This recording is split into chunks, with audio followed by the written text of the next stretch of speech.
दूसरा, आपको उस राष्ट्र में जन्म दिया जिसने संपूर्ण संसार को विचार और स्वातंत्र्य का संदेश दिया है। आकाशात पतितम तोयम यथा गच्छति सागरम सर्वदेव नमस्कारम केशवम प्रतिगच्छति।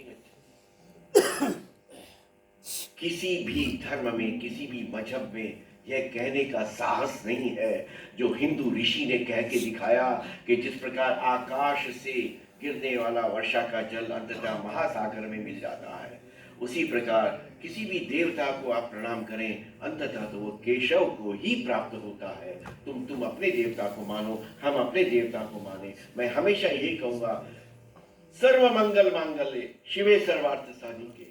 हम हमेशा ये कहेंगे, सर्वे भवन्तु सुखिनः, सर्वे सन्तु निरामया, सर्वे भद्राणि पश्यन्तु, मां कश्चित् दुख भाग भवेत्। हम ये नहीं कहते कि हे शिवजी महाराज तेरा सर्टिफिकेट देख लेना, जो हिंदू हो केवल उसको स्वर्ग में आने दो, केवल उसको कैलाश में आने दो, केवल उसको मोक्ष दो, और जो हिंदू नहीं है उसको नरक की आग में जलने के लिए फेंक दो। ऐसा कोई हिंदू कभी कहता नहीं।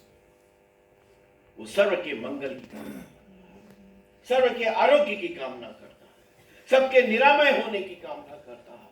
ऐसे हिंदू के विरुद्ध जो घृणा रखता है, ऐसे हिंदू के विरुद्ध केवल धर्म के आधार पर जो शत्रुता रखता है, इस संसार में उससे बढ़कर अधम, उससे बढ़कर पापी और कोई हो नहीं सकता। उन्होंने यही किया। श्री राम मंदिर के निर्माण का आंदोलन उस सोए हुए पराक्रम को जगाने का एक आंदोलन रहा, सोए हुए हिंदू सिंह को जगाने का एक आंदोलन रहा। पांचजन्य की उसमें एक छोटी भूमिका रही। अशोक जी सिंघल के साथ हमको कई बार अयोध्या जी जाना हुआ।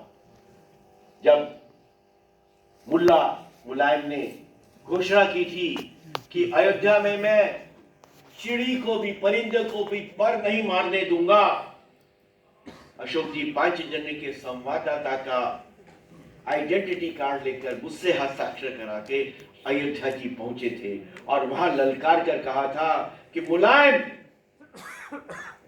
देख लेंगे तेरे बंदूक की गोलियों में कितना दम है, गोलियां खत्म हो जाएंगी पर हिंदुओं के सीने कम नहीं पड़ेंगे।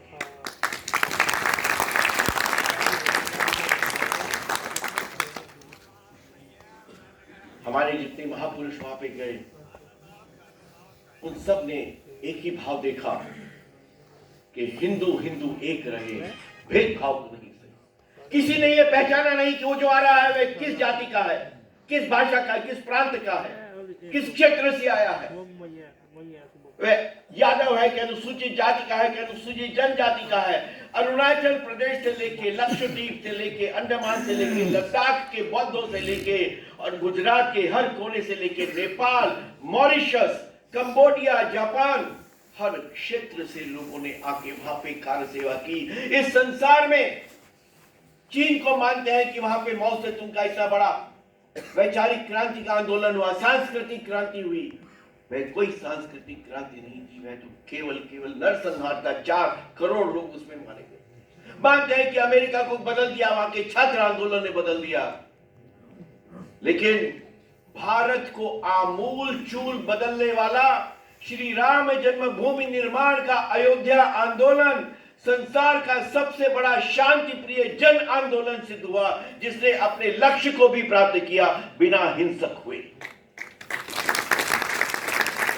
बिना हिंसा से ही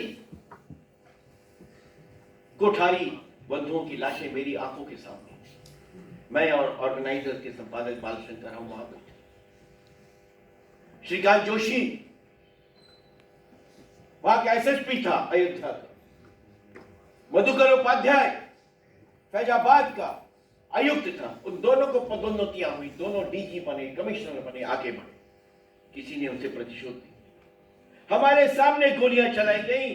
जो सब्जी की रेड़ियां थी, ठेले थे, उन पर पशुओं के समान कार सेवकों की लाशें लाद लाद कर सरयू जी में बहाई गई।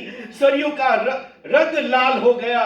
कार सेवक कम नहीं पड़े। उन बलिदानों को याद करो मित्रों, जब आप अयोध्या आंदोलन को याद करते हैं। वे किन की लाशें थी? हमारे बेटे थे।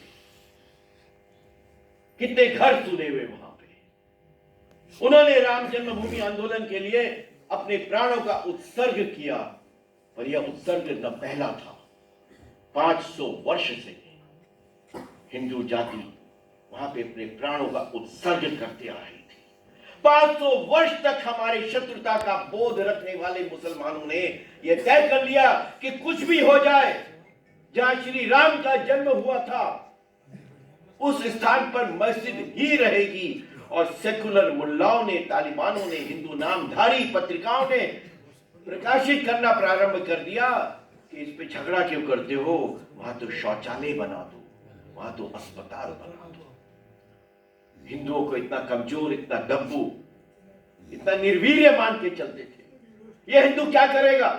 मैं पाकिस्तान 13-14 बार गया हूं, हर क्षेत्र में मैं वहां गया हूं, पांचजन्य के संपादक के नाते मैं गया। इस्लामाबाद, तक्षशिला, लाहौर, कराची, लासबिला, मिठी, बलोचिस्तान जाके वहां के लोग शाम को मित्रता दिखाते हुए भी कहते थे कि हिंदू जो है ना, वो टोडर मल हो सकता है, वो बीरबल हो सकता है, बादशाह तो अकबर ही हुआ सकता है। इतना अहंकार, इतना अहंकार।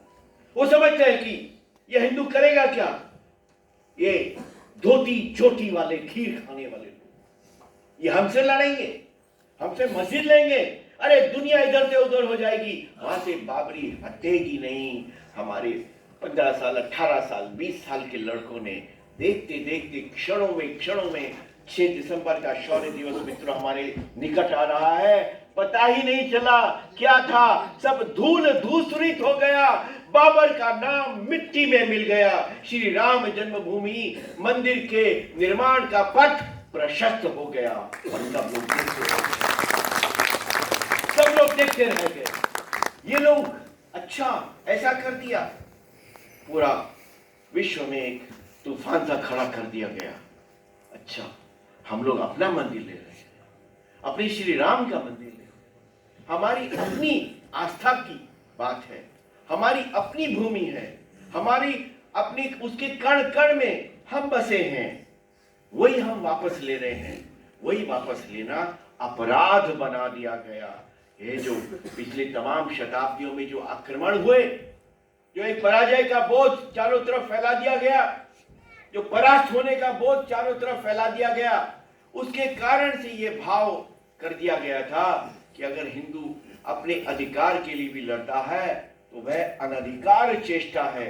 अगर हिंदू अपने आस्था के लिए भी लड़ता है तो यह उसका अधिकार नहीं है, क्योंकि यह अधिकार तो केवल गैर हिंदुओं के पास में है। मैं इसे भारत का सबसे बड़ा स्मृति जागरण का आंदोलन मानता हूं। स्मृति जागरण। सर विद्यासागर नायपाल साहित्य में नोबेल पुरस्कार विजेता, अयोध्या आंदोलन के समय वो दिल्ली आए थे। उनकी पुस्तकें सारी दुनिया में प्रसिद्ध हैं और उन्होंने अयोध्या आंदोलन के पक्ष में न्यूयॉर्क टाइम्स में लेख लिखा तो चारों तरफ सनसनी फैल गई, चारों तरफ सनसनी फैल गई। वीएस नायपाल और अयोध्या, ऐसा कैसे हो सकता है? भारत के सेकुलर मुल्लाओं ने सर वीएस नायपाल को भी अपनी कैटेगरी से बाहर करने का प्रयास किया, पर ये सब तो बौने थे। वीएस नायपाल को तो विराट व्यक्तित्व है। उन्होंने न्यूयॉर्क टाइम्स के अपने संडे ऐसे में लिखा कि हमारे वर्तमान समय में अगर कोई समाज सबसे ज्यादा आत्मविस्मृति का शिकार है, स्मृति भ्रंश का शिकार है, the only society that exists today in this world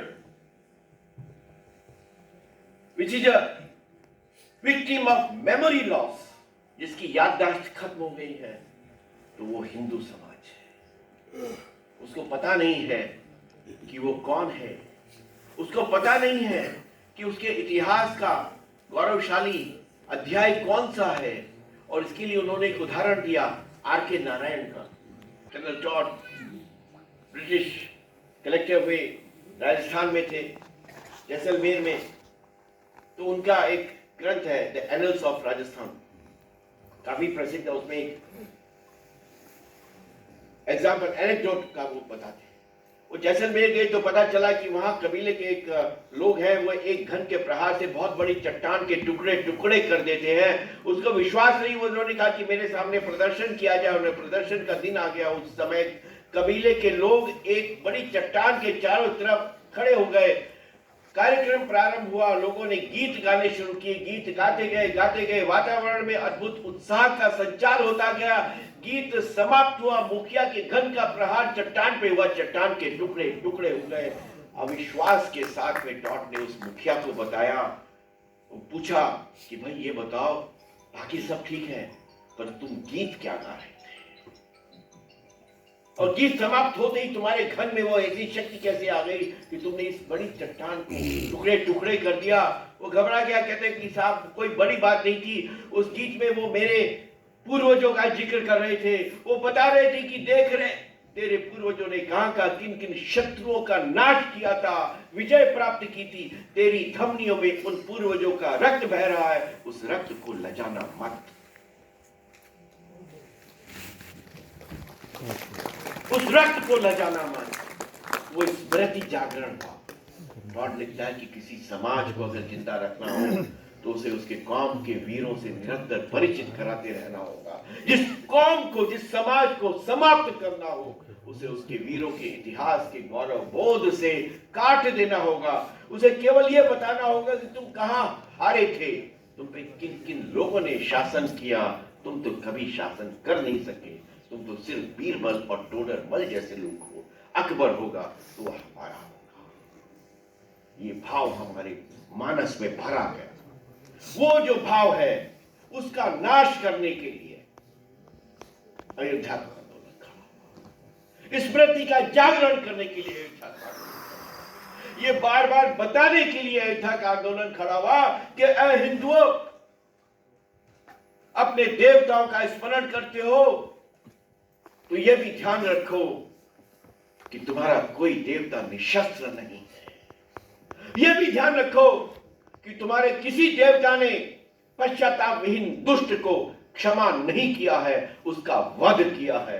यह भी ध्यान रखो कि श्री राम अयोध्या जब लौटे थे तो दीपावली इसलिए नहीं मनाई गई थी कि राम ने कहा कि अब रावण जानकी को ले गया, मैं युद्ध नहीं करूंगा, मैं तो अहिंसा में विश्वास करता हूं। अब ले गया तो ले गया, मैं अहिंसा के क्षेत्र में अपना नाम रखने के लिए जानकी को लंका छोड़ के वापस अयोध्या आता हूं। और अयोध्या के लोगों ने कहा कि कितने महापुरुष हैं, जानकी छोड़ दी पर युद्ध नहीं किया, इसलिए दिवाली नहीं होती। राम ने संकल्प लिया था, विनय न मानत जलधि जड़, गए 3 दिन बीत, बोले राम सकोप तब, भय बिनु होय न प्रीत। ये भय बिनु होय न प्रीत का भाव अयोध्या आंदोलन ने हिंदुओं में फिर से करा।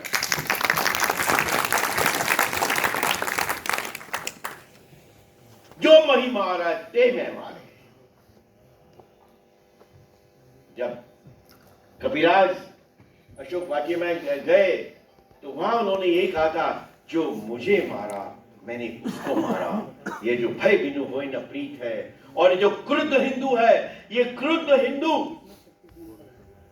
शत्रु का हनन करने वाला हिंदू, रणचंडी की उपासना करने वाला हिंदू, रावण के वध को विजयादशमी के रूप में मनाकर, रावण वध के बाद जानकी को छुड़ाकर लाने वाले राम के स्वागत में दीपावली मनाने वाले हिंदू का जागरण अयोध्या आंदोलन ने शुरू किया, राम जन्मभूमि आंदोलन ने शुरू किया। और ये बता दिया कि खबरदार, तुम अगर आगे बढ़ो, मुझसे बुरा कोई नहीं होगा, वहीं खड़े रहो मेरे देवताओं पे, मेरे मंदिरों पर, मेरी आस्था पर। अगर तुम